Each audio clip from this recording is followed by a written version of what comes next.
नमस्कार दोस्तों, आप सुन रहे हैं यादों का पिटारा।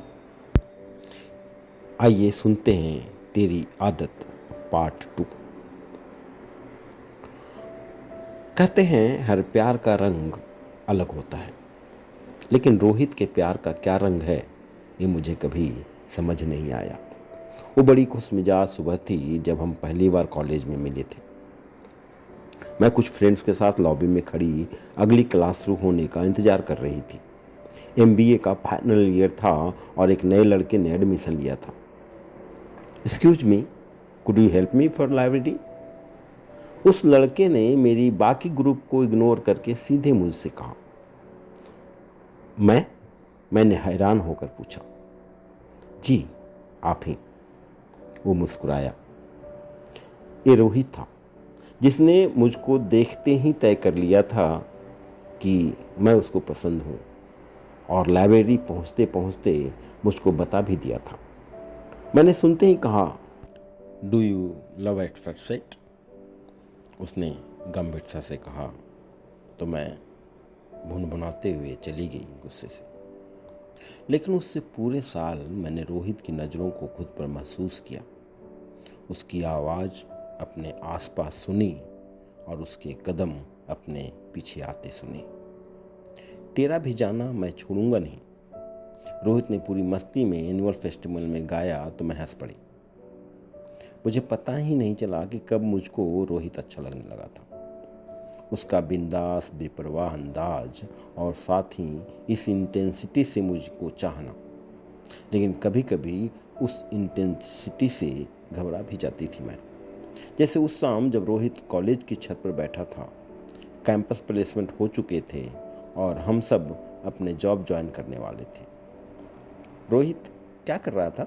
चलो नीचे, मैंने कहा। पहले बोलो कब शादी करोगी मुझसे? रोहित ने मेरा हाथ कसकर पकड़ लिया था। अब तक रोहित ने कभी शादी की बात नहीं की थी। घर में बात करूंगी ना, मम्मी पापा का मूड देखकर मैंने कहा। नहीं आज, रोहित ने मेरी आंखों में झांकते हुए कहा। शाम का सूरज उसकी आंखों में दहक रहा था।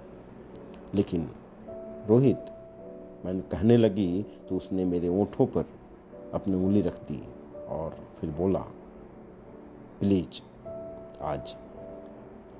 मैं परेशान हो गई कि ये क्या जिद पकड़ रखी है रोहित ने। आज ही कैसे बात करूंगी?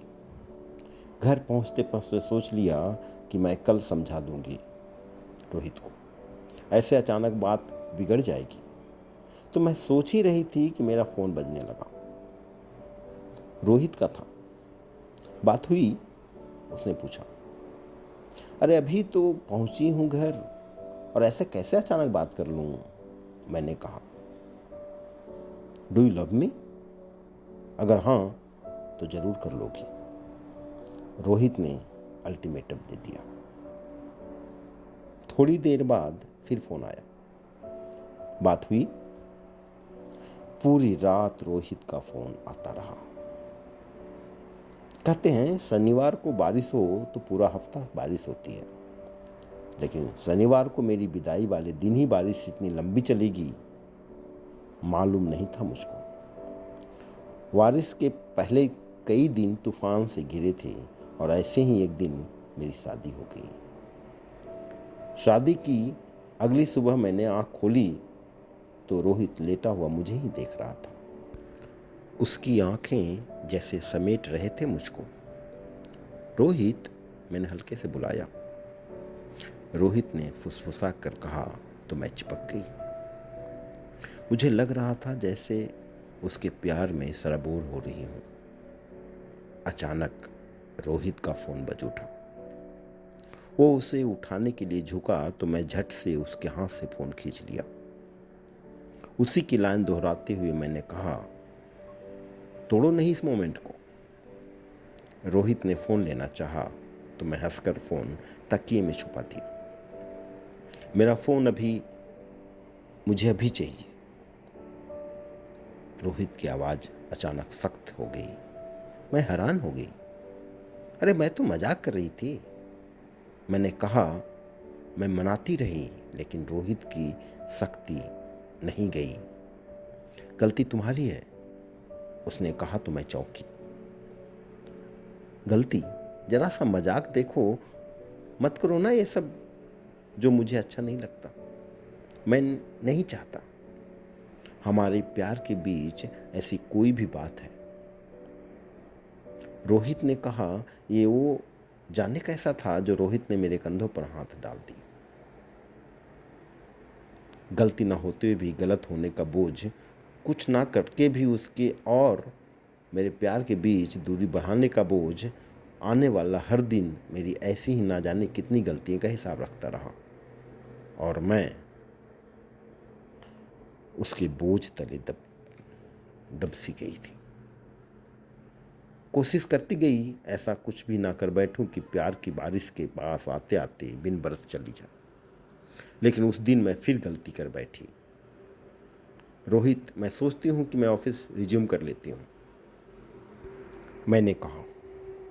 तुमने तो 2 महीने की लीव ली थी ना? रोहित ने पूछा। हाँ, लेकिन मैं सोचती हूँ कि तुम भी ऑफिस में बिजी रहते हो तो मैं भी ज्वाइन कर लेती हूँ।